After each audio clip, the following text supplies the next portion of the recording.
Planeta 2013 Televisión. Transforma tu mente.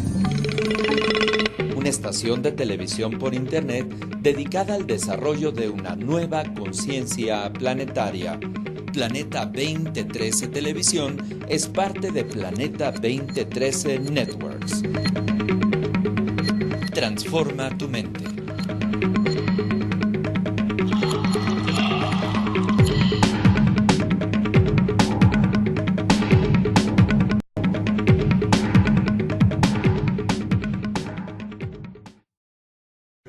Planeta 2013 Televisión. Transforma tu mente.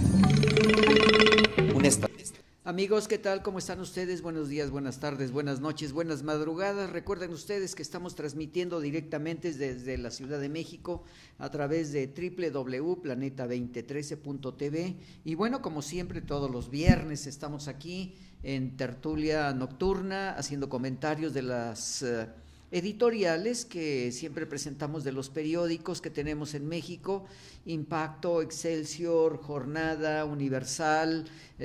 Pues evidentemente siempre tenemos una serie de temas muy fuertes. También hablaremos de Crónica y este nuevo periódico de La Razón, ya que pues la trascendencia de lo que está aconteciendo a nivel nacional e internacional está repercutiendo muy fuertemente en México, y sí es importante hacer la presentación ante ustedes de estos temas y agradecerles allá donde nos están viendo. Recuerden que son 52 países y bueno, Italia, Alemania, Japón, China, Corea, Estados Unidos, Canadá, Centro y Sudamérica y evidentemente la República Mexicana. Les agradecemos a ustedes que estén como siempre todos los viernes en contacto, y como siempre también mi amigo y comentarista co-conductor Héctor Peña. ¿Cómo estás? Carlitos, buenas noches. Amigos, buenas tardes. ¿Cómo están? Ustedes vieron el programa anterior donde lo dejó verdaderamente a punto de incendiarse las imágenes y las pantallas de los comentarios de Héctor. Bueno, a mí me parece muy interesante y quiero mencionarlo, Héctor,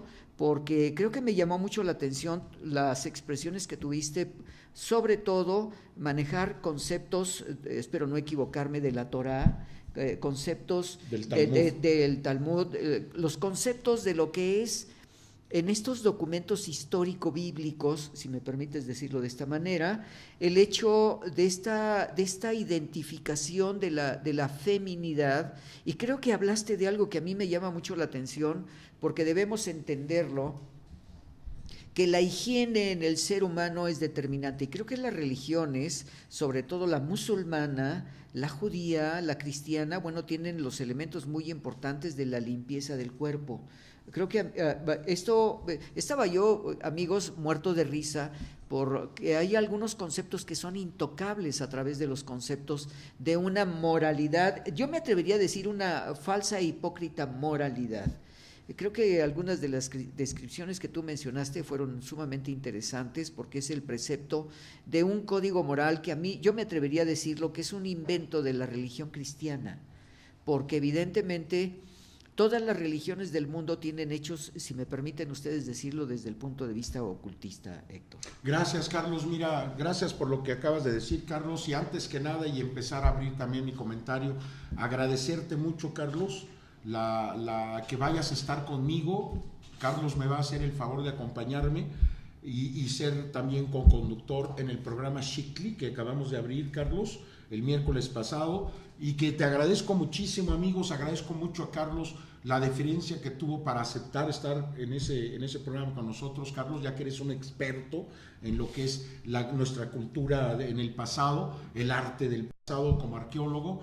Y primero y antes que nada, muchas gracias, Carlos, por esa deferencia que tuviste. Bueno, yo creo que lo que está mencionando Héctor, amigos, es una nueva propuesta que tenemos ya en radio, a través de internet, y ustedes ya pueden escuchar los programas de 5 a 9 de la noche a través de su propio celular. Y bueno, pues vamos a ubicarnos, es www.serpienteemplumada.org, y bueno, ya después daremos las claves exactas para que ustedes nos puedan sintonizar. Fíjate, Carlos, que hay una forma muy sencilla, así como nos están viendo ahorita, Carlos, en esta plataforma, en la página principal, arriba hay una cintilla con diferentes opciones de operación, y una de ellas dice radio en vivo, radio web en vivo. solamente la aprietan, Carlos, y llegan a los programas. Bueno, ahí tienen ustedes, miren, los avances de la tecnología verdaderamente son sorprendentes, amigos, y ustedes pueden ver hoy, pues ya prácticamente todos los periódicos sobre la mesa, y sobre todo ahora en este programa de radio, pues las divergencias de los temas y estas conjunciones de los temas, pues son en Conciencia Planetaria Internacional este tema de Xictli, que es pues prácticamente el ombligo del conocimiento del México antiguo. A mí me pareció muy interesante, Héctor, el programa que se manejó a través de la invitación que hiciste de Alejandro, un hombre dedicado al teatro, un hombre director, actor, y la verdad es que fue una plática muy amena, y espero que en algún momento te pongas de acuerdo con él para que venga aquí con nosotros, sí, y que traiga a sus alumnos, sí. Tú también puedes traer a tus alumnos para ver estos elementos del teatro, y sobre todo cómo se prepara la juventud en esta actualidad, Héctor, que tenemos una serie de convulsiones de un bombardeo de información que es verdaderamente terrorífico. Hoy, y me atrevo a decirlo de una manera, amigos, porque para poder estar con ustedes en estos programas, Héctor y un servidor, pues vemos programas de televisión, de noticieros, escuchamos programas de radio, en donde los noticieros y los comentarios que están al día. Yo quiero mencionar, y uno de ellos es yo le llamo maestro Nino Canún. Estoy de acuerdo porque contigo, claro. Hoy en la mañana se hizo un análisis de Barack Obama y Romney como candidatos a la presidencia de los Estados Unidos, y a mí me pareció que la pool de expertos, desde diputados, senadores, empresarios y expertos doctorados en algunas instituciones universitarias. Amigos, si nosotros no oímos eso, no nada más es leer, sino escuchar los comentarios de los demás, y yo lo reconozco abiertamente. Si yo no oigo a Nino Canún, no tengo una variabilidad de los temas que vamos a manejar. Fíjate, Carlos, que dijiste una cosa muy interesante. Creo que uno de los programas donde se debate verdaderamente, donde se hace un juego de debate, de panel incluso a veces, es decir, debate, pues claro, debatimos ideas, pero también panel donde hay ideas encontradas. Y en Nino Canún siempre lo hemos visto, como tú dices, con funcionarios muy importantes en el gobierno mexicano, en las dos cámaras que tenemos, ¿verdad? La Cámara Alta, la Cámara Baja, y siempre estamos oyendo críticas en las cuales podrás o no estar de acuerdo, pero sí te abren un horizonte, un panorama de quiénes son las mentes que nos están llevando a través de una conducción y de una jurisprudencia que podría ser determinante para nuestro presente, Carlos. Porque mira, en lo que tú decías hace un momento, la educación y la cultura del espíritu y de la mente, Carlos, es tan importante. El teatro, tú lo sabes también como director de teatro y maestro de teatro, el teatro es una acción reparadora, como lo decía en el programa de radio, donde es una misión reparadora del espíritu, porque hace que el hombre, a través de experimentar diferentes instancias de la vida, logre profundizar un criterio agudo sobre el porqué de las relaciones humanas. Yo creo que lo que mencionó Alejandro, y me permito decirlo porque ya tendremos la oportunidad de tenerlo, ya sea un lunes o un viernes, porque se tocaron temas que a mí, lo acabas de tocar uno nuevo, que es, bueno, no nuevo, sino el teatro, los psicodramas, a mí me parecen muy importantes. La semiótica que era a lo que yo iba a mencionar en estos momentos. Para mí, amigos, fue muy importante, y estaba mencionando que hice algunos ensayos de trabajo con Federico García Lorca, y me pareció muy importante porque los mismos actores que son de la tercera edad, de más de 60 años, mis alumnos, por decirlo de una manera, que me merecen todo mi respeto, me hacían preguntas el por qué en un momento la dirección escénica de los movimientos de los actores, y esa semiótica que tú acabas de mencionar, yo la llevaba directamente a una introducción del psicodrama. Si el actor no se imbuye en el yo interior del personaje que está en el guión, en el script, por llamarlo de mil formas, o libreto, ¿no? O el libreto, era importante porque los enseñaba a caminar, pero además buscando la psicología del propio movimiento para transmitirla, porque el público de teatro es un espectador que está en todo y maneja una psicología de recepción impresionante. Y hablando de semiótica, Carlitos, acabas de decir una cosa muy interesante, que también en la política tenemos una semiótica, es decir, una imagen que nos proyecta y que nos puede conducir a estados emocionales, a estados de ánimo, y nos puede crear una tendencia. Y hablando de semióticos, hay una cosa muy interesante que tú quieres comentar en el programa, que es una actriz que yo desconozco quién es, oí una parte muy leve de ella, que es esta actriz que es Cristel, Silvia Cristel, que tenía 60 años y que muere la diosa del erotismo. Estos símbolos de erotismo, estos símbolos, Carlos, del desnudo frente a una pantalla gigante, es una semiótica que también te lleva a recovecos muy íntimos en el ser humano que le mueven fibras. Sí, yo creo que lo que acabas de decir, Héctor, amigos, precisamente escuchando la exposición de Héctor en su programa, me pareció muy interesante porque estuviste hablando del factor mujer en temas bíblicos. Así es, en el judaísmo. A mí me parece muy interesante porque Silvia Cristel, tuve la oportunidad de conocerla a través de la película Emanuel, es de recomendarles para ustedes si lo pueden consultar. No sé, Lili, si lo estás consultando en YouTube, ¿cuáles las imágenes, de dónde la estás obteniendo en estos momentos? Imágenes de Google.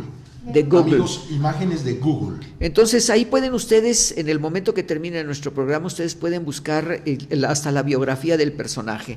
Esta actriz holandesa, famosa por protagonizar la película precisamente, Manuel, y se habla de ella, del fallecimiento, una mujer de 60 años que ahora es uno de los grandes problemas de la historia de la humanidad, que más adelante vamos a hablar del problema del cáncer femenino, el cáncer de mama, pero no nada más es el cáncer de mama, sino el cáncer vaginal, el cáncer cerebral, que está causando una serie de problemas muy fuertes y que, bueno, médicamente por ahí hay una serie de estudios ahora en donde probablemente el sistema alimentario que estamos tomando, que quizá algún día vamos a comentar un poco más adelante, me voy a permitir hacer mención de cómo las mujeres que se decoloran el pelo, que se pintan el pelo, estos elementos que van introduciéndose a través de la raíz, de los metales, pues van cambiando y van causando problemas. Bueno, Silvia Cristel es una mujer que fíjate, me llamó mucho la atención en la lectura biográfica de este personaje, que la película Emanuel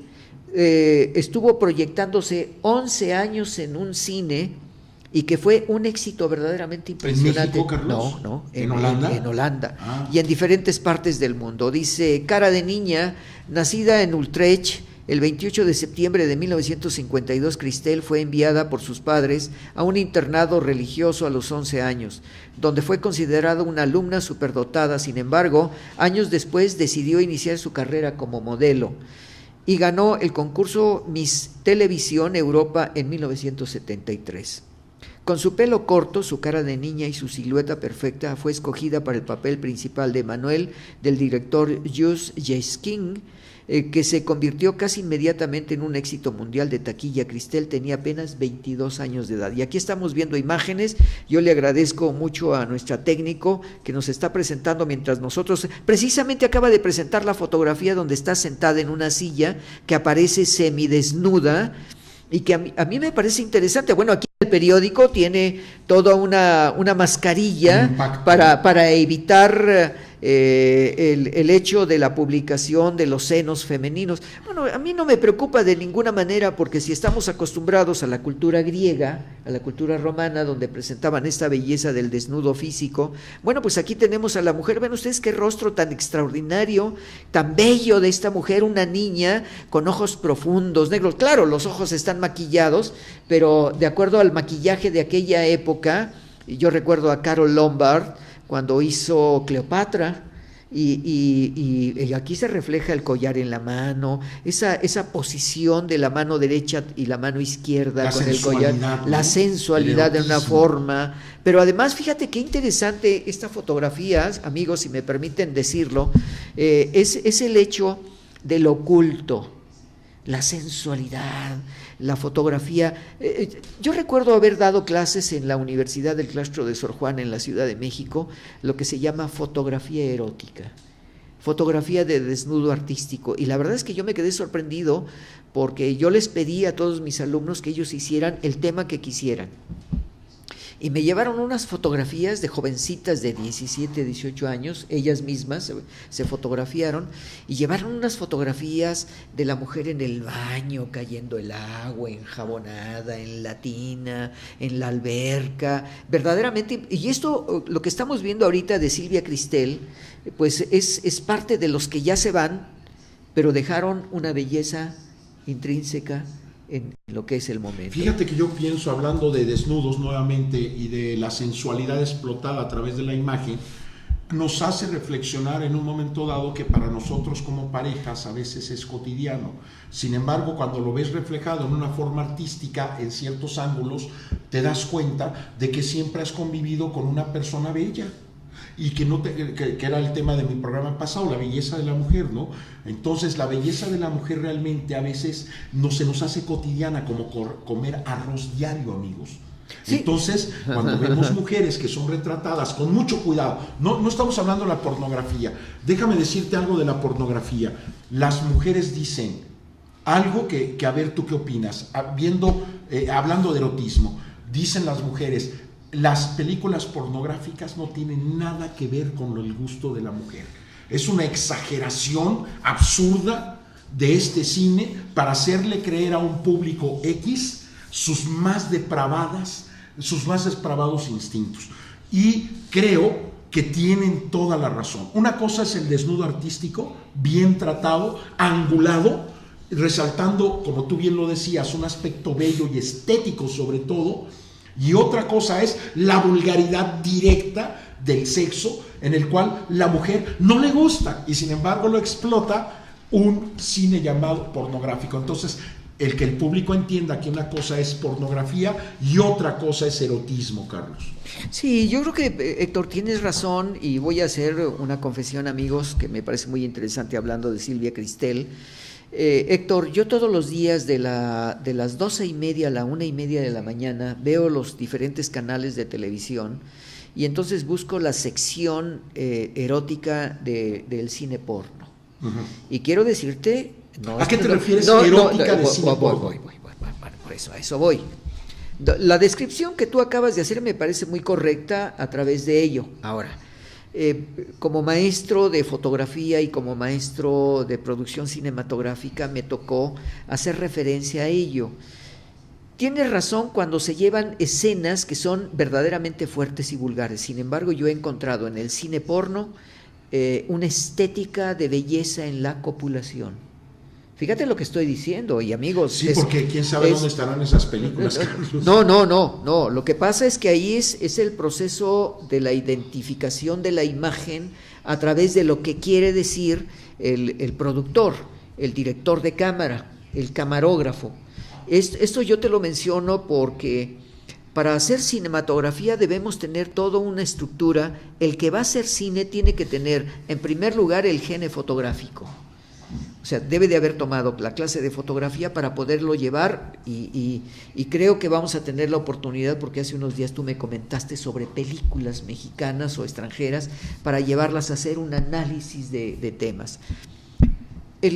Para mí el cine erótico y lo que tú llamas el cine porno, yo he encontrado dentro de algunas películas extraordinarios elementos de aprendizaje en el hecho de tener el contacto sexual con el ser humano. Yo estoy hablando exclusivamente en estos momentos de esa identidad hombre-mujer. No me gusta el cine cuando hay lesbianismo, cuando hay homosexualidad, porque nos llevan a otro contexto.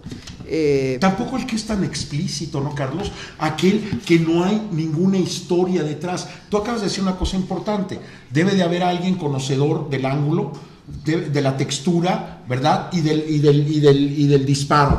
Pero cuando es explícito en el hecho de que el cine solo pretende ángulos para despertar instintos depravados, creo que ahí ya no estamos hablando de ningún arte. Para mí eso no es arte. Bueno, tú hace rato en tu exposición dijiste algo que me pareció muy interesante.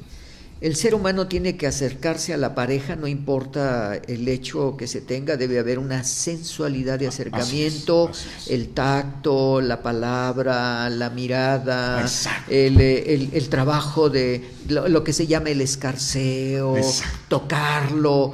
Y tienes toda la razón en lo que dijiste hace un momento. Yo estaba atacado de risa por los temas como lo estaba manejando Héctor, pero me pareció bastante bien por el hecho de una información. Pero ahorita, en esta clarificación del tema sobre la sexualidad y el cine porno, yo he visto temas muy interesantes que han sabido ser ubicados por los directores Exacto. de esta producción, en donde la palabra, el acercamiento, la mirada, o sea, hay una historia, el toque, dices, ¿no? el movimiento de los labios, el acercamiento a los labios, el acercamiento de la cámara para el seno, la cadera, el acercamiento al hombre, su fuerza muscular, para el bulto del miembro cuando se ve a través de la ropa. Este es un elemento muy importante que se tiene que manejar en el cine erótico, y veo, les repito, todos los días, a veces a las 11 de la noche, a veces a la 1 de la mañana, porque es la hora en donde mi ubicación mental, en análisis, estoy muy concentrado para determinar la acción. Está copulando, la posición, la pierna, la mano, el brazo, la boca, el falo, la vagina, y eso determina un concepto en donde tú vas a poder decir: esto es pornografía vulgar, esta es el gran mensaje de la sensualidad. Bueno, cuando vemos las fotografías eróticas del Kama Sutra, o vemos el arte chino, o vemos el arte japonés a través de las pinturas, que ahorita se me van los nombres técnicos de cada una de las culturas. Entonces, por ejemplo, el templo de las 1000 posturas en el templo del amor en la India, pues evidentemente nos está diciendo cómo el hombre tiene que ubicarse en todos los contextos. Bueno, pero esto, amigos, Héctor, a través de la escucha, por eso tomé la fotografía y el mensaje de Silvia Cristel, que pues es de lamentarse que una mujer, y vemos cómo pasa el tiempo y la belleza explícita de alguien que lo vivió en su momento, porque todos tenemos que pasar, somos niños, jóvenes, adultos, y tenemos que ser viejos. Acuérdate del nudo que es cortado por alguien. ¿Cómo se llama ese nudo? Que para deshacerlo desde el punto de vista de la leyenda, el nudo gordiano. ¿Gordiano? Donde parece que llegan a una parte muy especial, y eso tú lo comentaste en una ocasión, que ahorita se me olvida y lo recordé. Dice: hay que desbaratar este nudo, y entonces pasa un personaje y lo corta con una espada. Entonces yo creo que ahí es donde este nudo lo debemos de tener en lo presente para no quedarnos con ubicaciones. A mí me parece que tu descripción fue muy correcta, porque evidentemente nos está dando una respuesta. Aquí lo que vimos de Silvia Cristel en la fotografía que nos puso nuestra técnico en estos momentos, para mí fue muy importante. ¿Quién fue Silvia Cristel? Un ícono erótico, se hizo famosa con su película, la única aproximadamente en la primera etapa de su vida. Su vida estalló el día que se adueñó de la fantasía popular, dijo Yankee, sobre Cristel a raíz de la celebridad alcanzada en la película. No voy a narrar lo demás porque no me interesa hablar de los personajes, que si se mueren porque eran drogadictos. No, eso no vale la pena. A mí en lo personal no me gusta mencionarlo de nadie, porque yo creo que lo más importante es ver la vida de los personajes.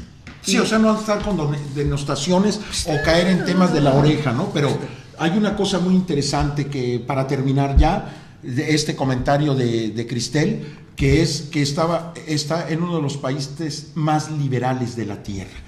Holanda es el único país que tú vas caminando como si fueses en una plaza comercial y puedes ver en la vitrina mujeres que se ofrecen y tienen los precios, y te puedes meter, cierran las cortinas de la vitrina y ahí tienes sexo explícito. Entonces, en un país como es Holanda, no es tan extraño ver este erotismo que se veía en algún momento y que podría ser censurado. Pero en Holanda es una cosa muy abierta, y no estamos hablando que por esto tengamos que copiarlo. Para mí, al menos para mí, exaltar como para, digamos que la sexualidad, es que una cosa, amigos, aprendan una cosa: sexualidad es género, hombre o mujer, y sexualidad son genitales. Entonces no confundamos el término. Cuando decimos sexual, estamos hablando de genitales, y cuando decimos sexualidad, estamos hablando de género. Entonces la sexualidad, digámoslo así, hablando de genitales, en Holanda es muy abierto. O sea, la práctica sexual es muy abierta, Carlos. Bueno, yo creo que ahorita que estás mencionando esto, amigos, el hecho de la descripción que ha hecho Héctor me parece la correcta, pero también debemos entender cuando una psicología universal en donde cada país tiene su propia estructura, sí, por supuesto, de la zona de... Le voy a llamar la zona roja de todos los países, porque es un elemento de liberación psicológica, y es sobre todo las zonas rojas del mundo van a permitir que exista, como la olla expresa, esa salida de presión que se tiene, ¿no? Esas fugas que se tienen, porque es necesario, a través de toda la historia lo hemos visto. Yo creo que la salud mental, tanto la salud mental como la salud física, van a determinar las acciones correctas del ser humano. Oye, Carlos, sí, perdóname. Dilo. Y hablando de salud mental, y hablando de estas formas precarias, recuerdo cómo se quiso hacer de Cuba un prostíbulo.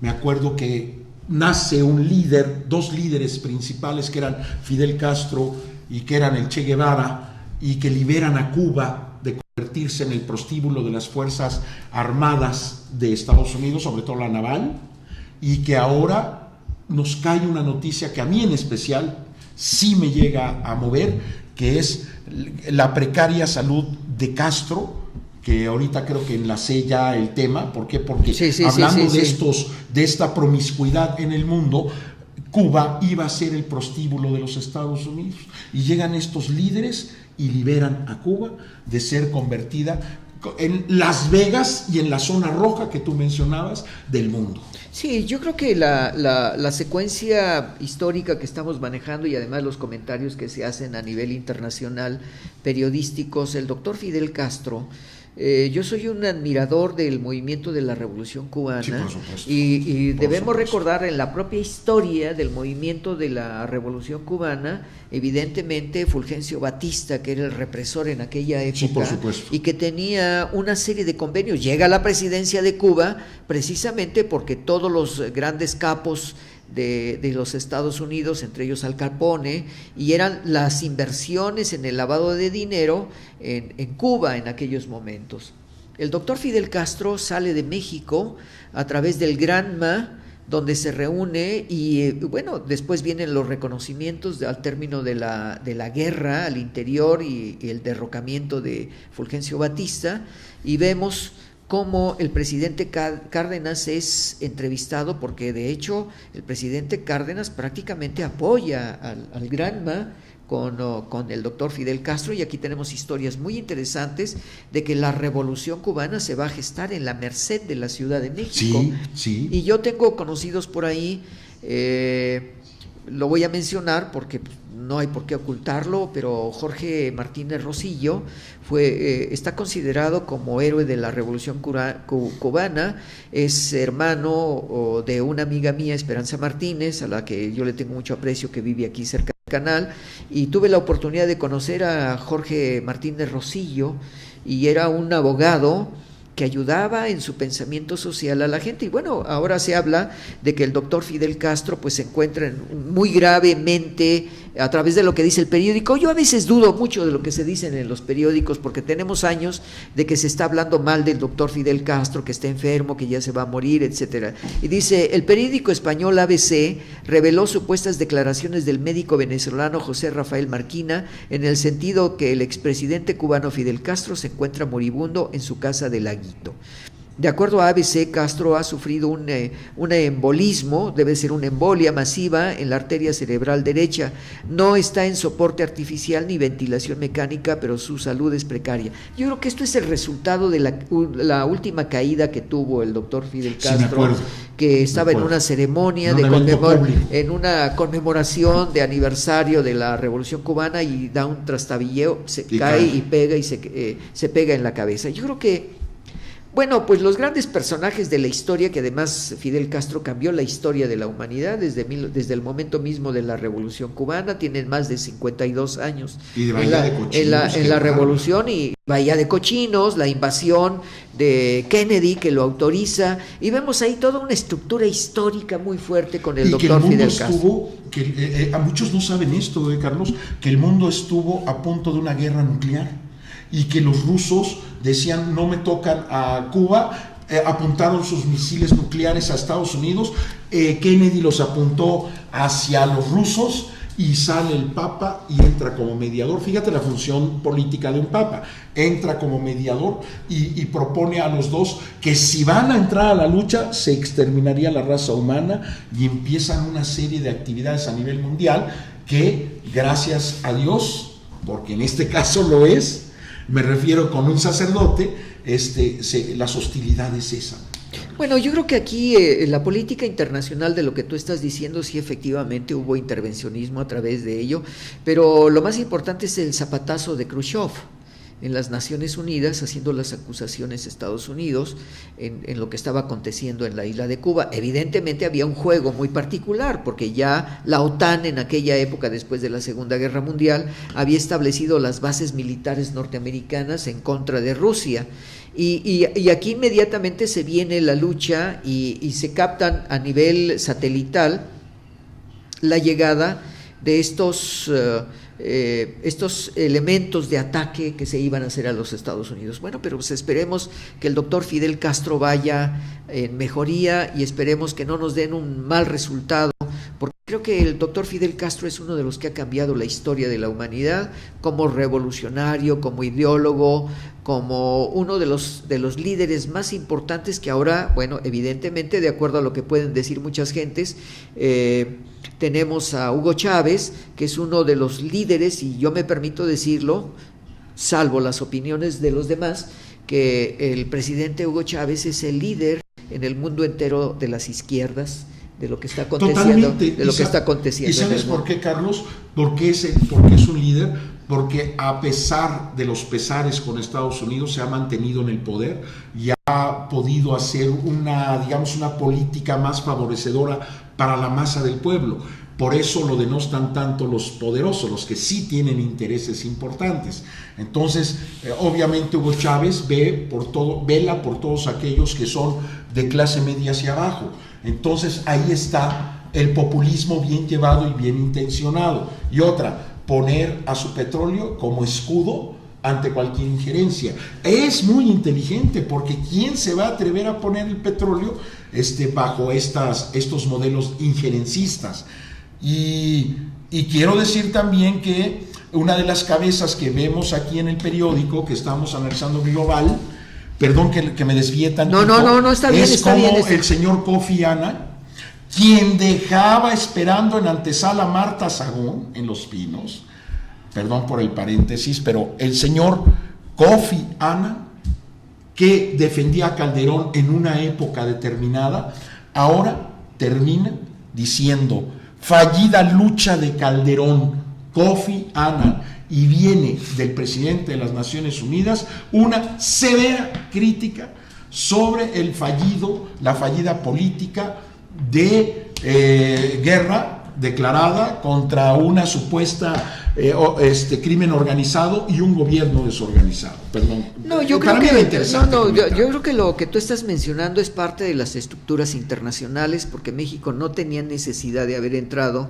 a esta guerra de guerrillas, por decirlo, o esta guerra contra el narcotráfico, que yo lo pongo mucho en duda. Excepto, no pongo en duda la muerte de más de 60,000 seres humanos, que no había necesidad de ello. A mí me parece que todo esto fue una guerra que yo lo ubico como guerra de crimen del Estado. Y son los intereses internacionales para desubicar a este país, que tenemos una riqueza en recursos naturales y no naturales. Y quiero recordar que un paralelismo, aunque es un poco difícil hacer el paralelismo, la guerra de la China con la guerra de los Boers, en un momento determinado que fue hasta la desaparición de la emperatriz en China a principios del siglo XIX, la invasión de las 11 naciones que llegaron para desbaratar el poderío de China a través de una tradición muy particular.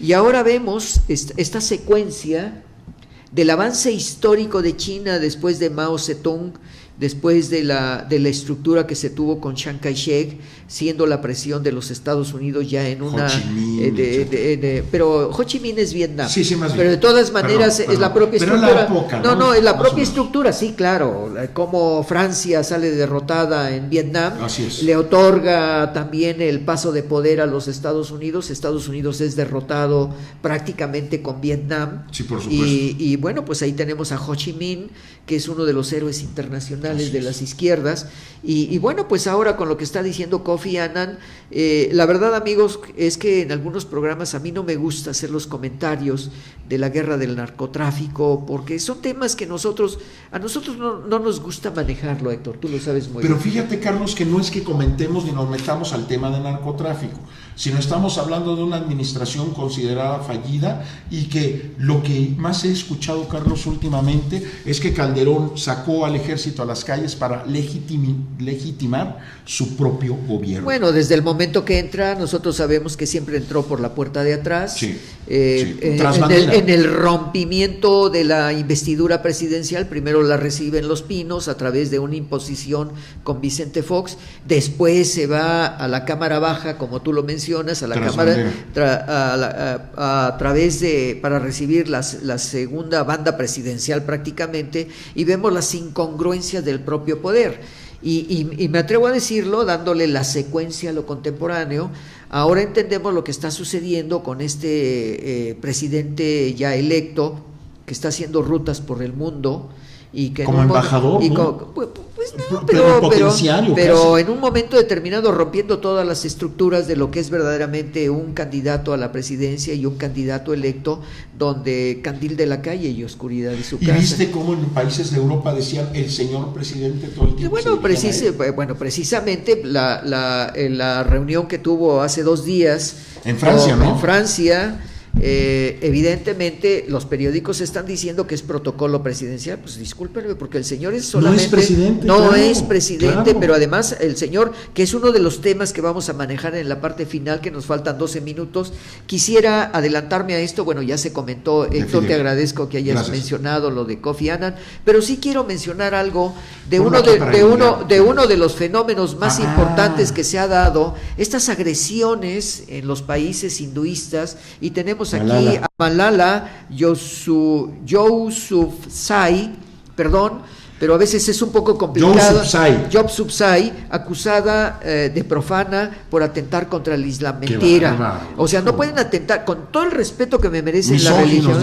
Esta muchacha dice: autoridades pakistaníes revelaron detalles sobre uno de los presuntos atacantes de la pequeña activista Malala Yousafzai, identificado como Ataullah, preso en 2009 y escondido al parecer en Afganistán, informó la cadena Dawn. De acuerdo con el reporte de la cadena privada, se cita que altos funcionarios del gobierno de Pakistán es uno de los 2 sujetos que dispararon el pasado 9 de octubre. Ahí estamos viendo a nuestra compañera, nuestra amiga, yo lo considero así, una jovencita de 14 años.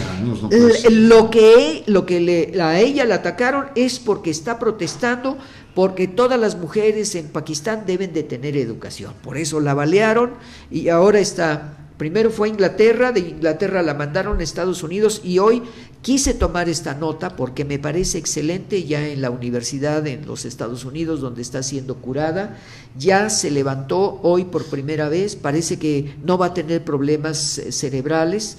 Están un poco temerosos de que no vaya a poder hablar, porque aquel que recibe un balazo en la cabeza pues tiene problemas de movimiento. Esperemos que este hecho, pues ya la Organización de las Naciones Unidas están tratando de salvar toda una serie de elementos. ¿Puedo comentar algo muy rápido? Adelante, por favor. En la época bíblica, en la época de Abraham, ¿sabes cuál era el pecado más castigado en las zonas, digamos, de Egipto, de Siria y todas estas? ¿Sabes cuál era el pecado más grande?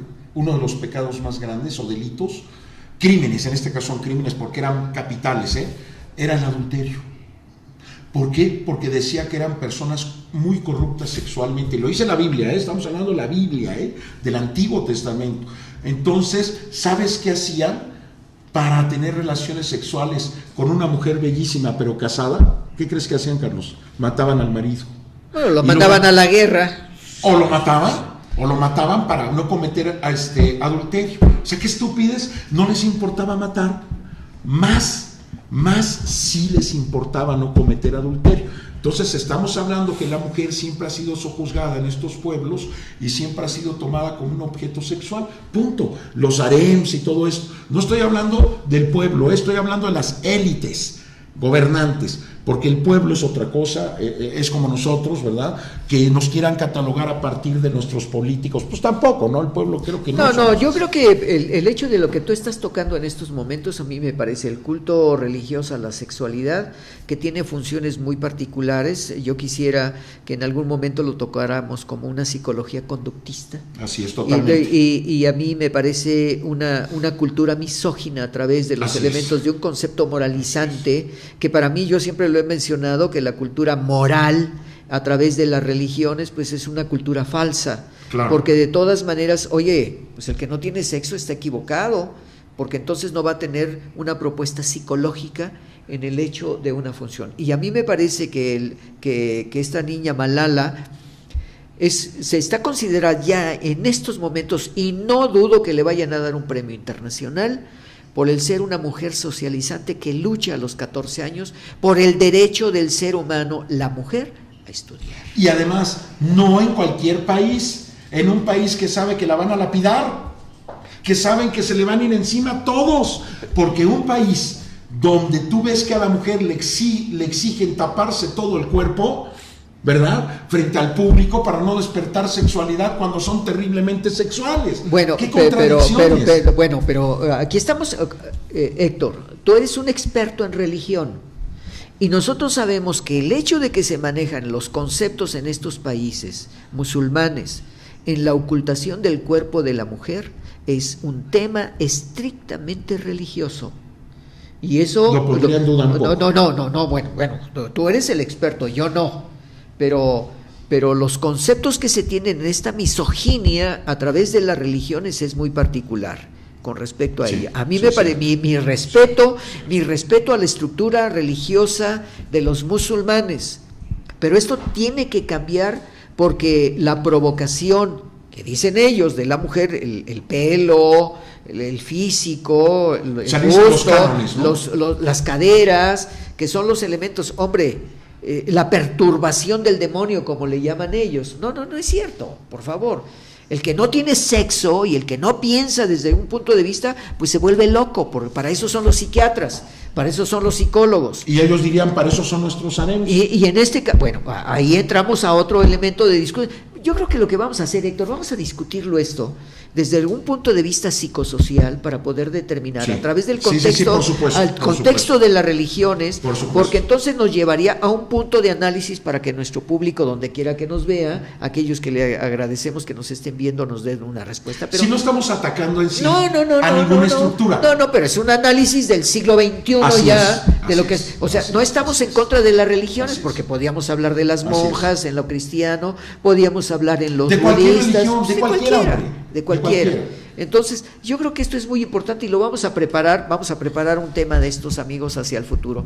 Yo quisiera mencionar, Héctor, que salió una publicación el día de hoy en el periódico Impacto de Newsweek, que es una revista que se publica permanentemente y que llevará una nueva publicación que a partir del 3 de enero de 2013 solamente se editará solo en formato digital. Fíjate que para mí sería la primera parte, gracias Lili, porque ya tenemos ahí la de Newsweek, la revista, y dice: la revista Newsweek dio cuenta de su decisión de suspender su edición impresa a partir de enero de 2013 para editarse solo en formato digital, una tendencia que parece inevitable para cientos de medios impresos en los Estados Unidos y en el mundo.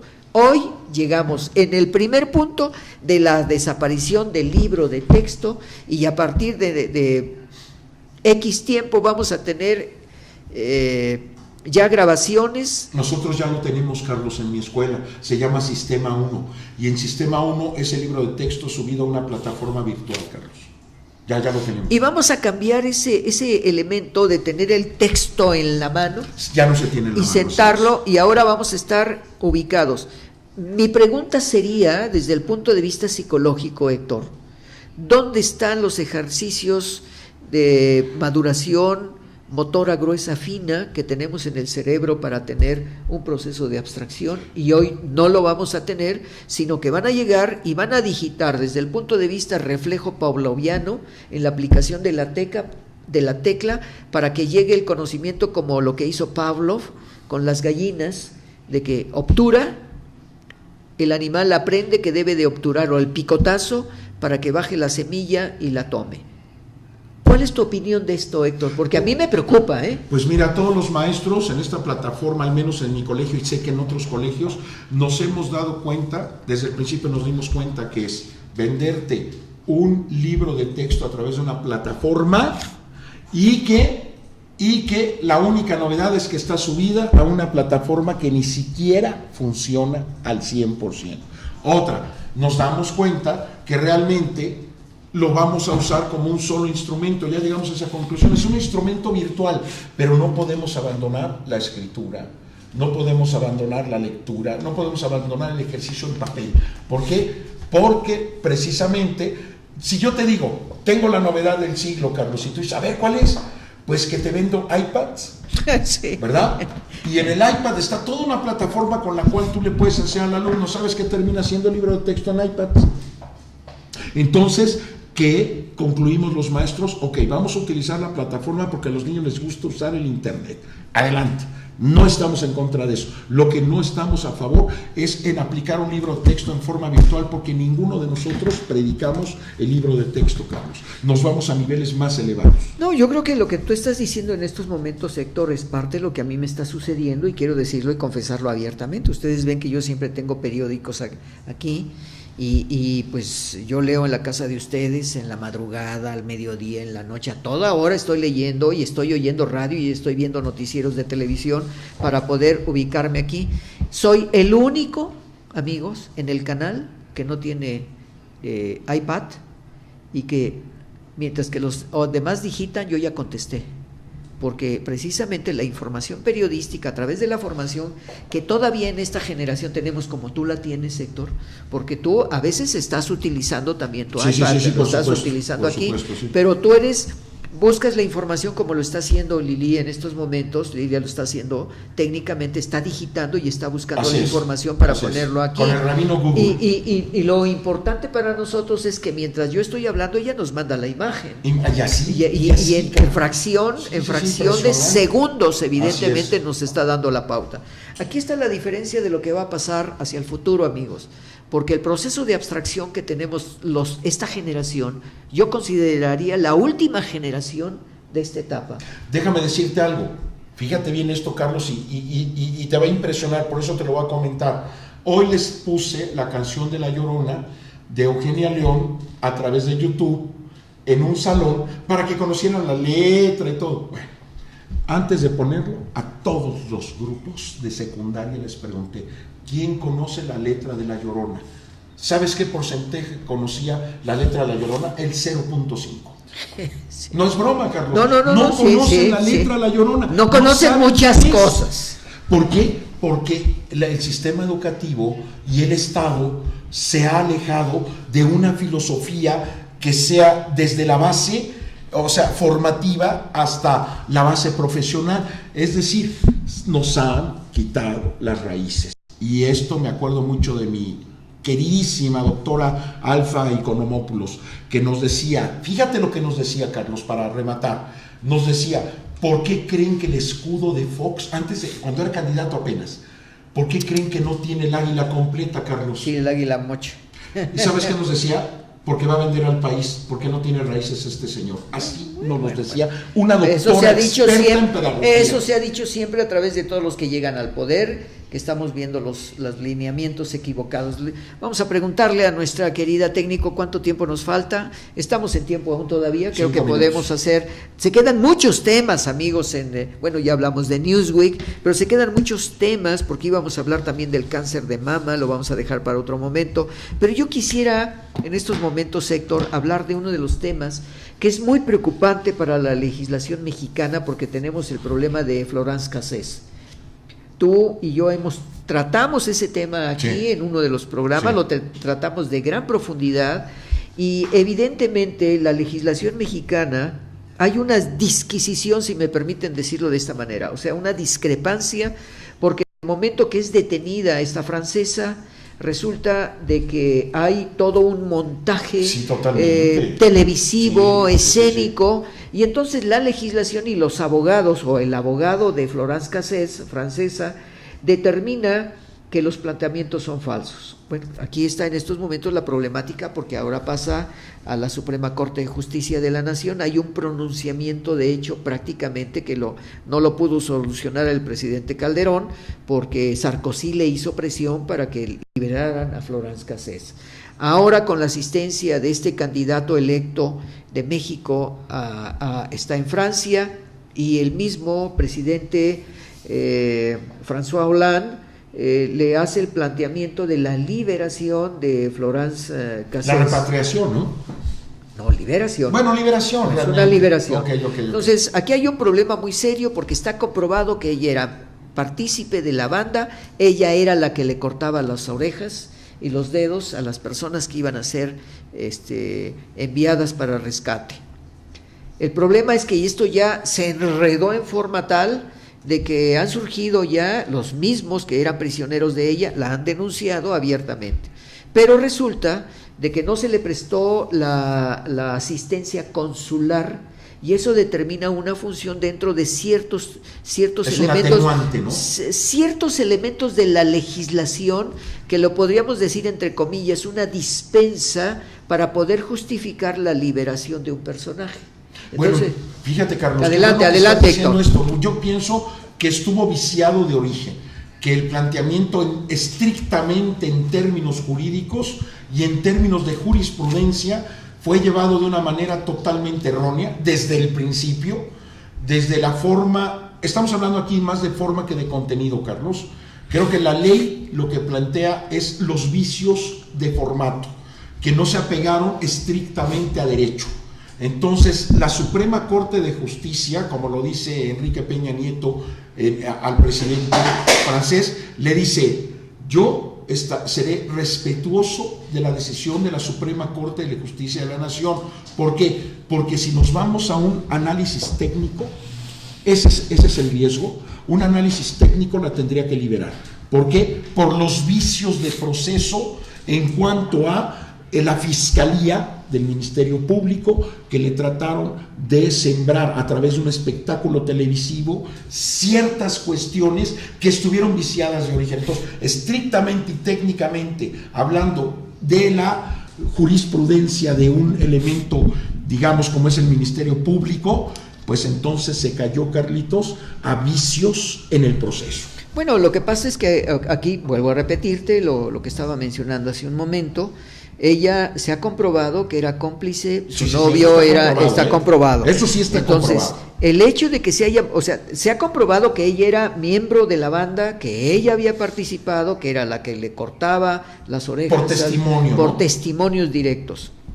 Lo que pasa es que en un momento determinado, cuando la van a detener, porque sabían que dónde estaba, la van a detener, no estaban las cámaras de televisión y vuelven a sostener ese elemento. Ese es donde el mismo abogado y esa jurisprudencia que tú mencionas están haciendo el alarde de una probable liberación.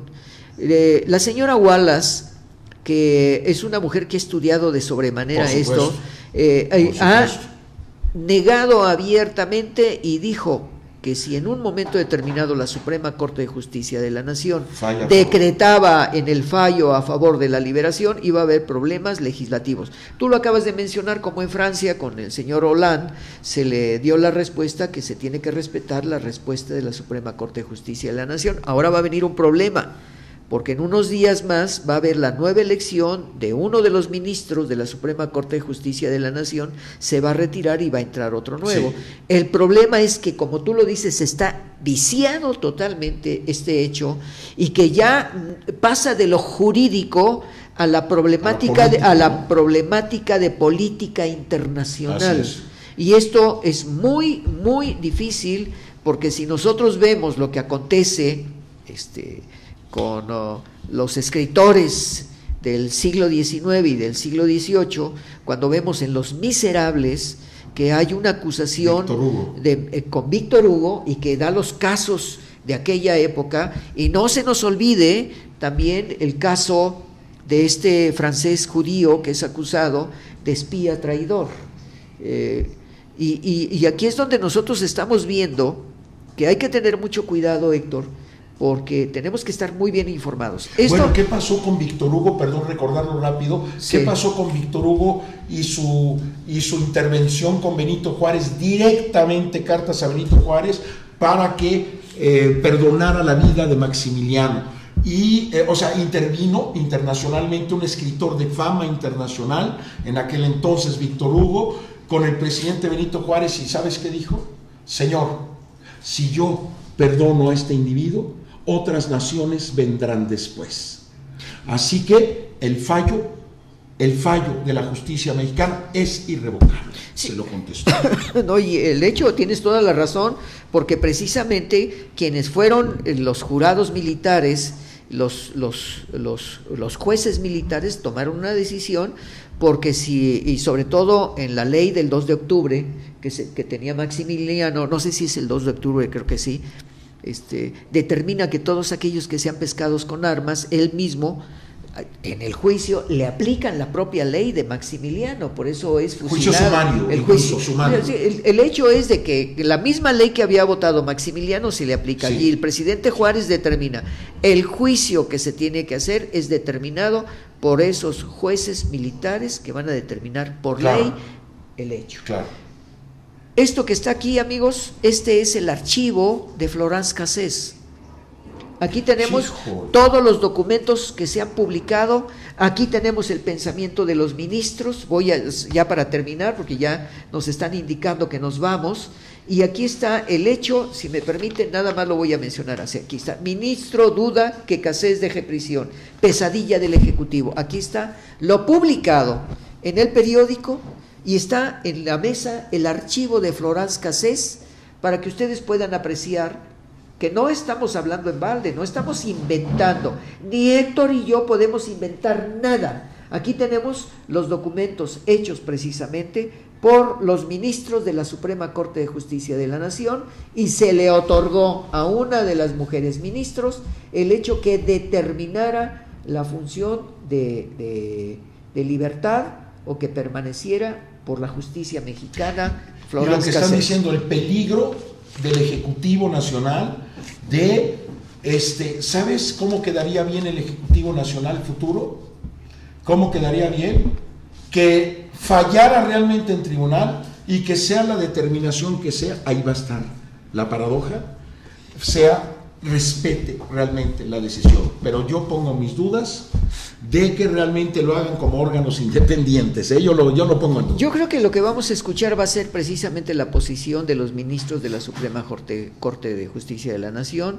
El Instituto de Investigaciones Jurídicas de la Universidad Nacional Autónoma de México ha dado ya su veredicto, y ellos consideran que es culpable.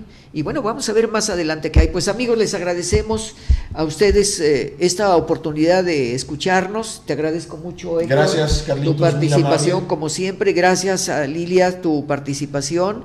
A veces le digo Lili, Pero bueno, Lilia, tu participación como técnico. Y bueno, amigos, un servidor de ustedes, Carlos Jiménez Hidalgo, se despide hasta el próximo viernes y nos vemos el lunes. Recuerden ustedes que estamos también en tertulia nocturna los viernes y Alternativa México los lunes, y no se les olvide también los miércoles de 5 a 9 de la noche en Conciencia Planetaria Internacional, y no se les olvide escuchar de 8 a 9, Chicli, de 8 a 9 de la noche. Gracias, amigos, y nos vemos próximamente. Planeta 2013 Televisión, transforma tu mente. Una estación de televisión por internet dedicada al desarrollo de una nueva conciencia planetaria. Planeta 2013 Televisión es parte de Planeta 2013 Networks. Transforma tu mente.